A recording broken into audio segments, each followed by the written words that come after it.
สบายดีหมดทุกคู่ทุกคนมื้อนี้มาเปลี่ยนยางติดรถนี่เนาะรถนี่เปลี่ยนเส้นนี้ใส่นี่เนาะห้านยางเพิ่นเป็นยางจีนนะห้านอยู่สำเกตในปลายห้านเพิ่นนี่รถใหญ่มีอย่างนี้ครบรถ20 ล้อ24 ล้อ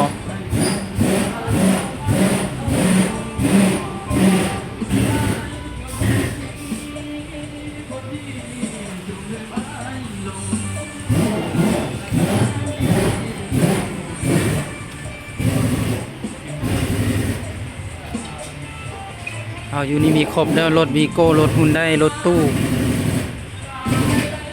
รถ10 ล้อ24 ล้อมันมีครบตัวนี้มันสิเป็นยางจากจีนเนาะยางมาจากจีนตัวนี้เป็นยางตันของรถมีอย่างนั้นเหยียบทางฮะรถโมทางเนาะยางเพิ่นมีหลายแฮงหลายรุ่นมักรุ่นใดมาเลือกซื้อได้เนาะ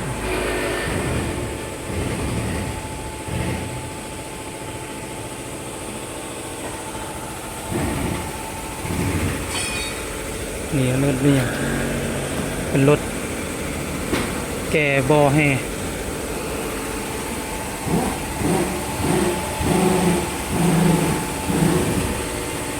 คลิปนี้ก็จบเพียงเท่านี้เนาะขอบใจที่รับชมคลิปจนจบฝากกดไลค์กดแชร์กดติดตามแล้วฝากห้านเพิ่นด้วยเด้อห้านจินยูห้านเพิ่นน่ะ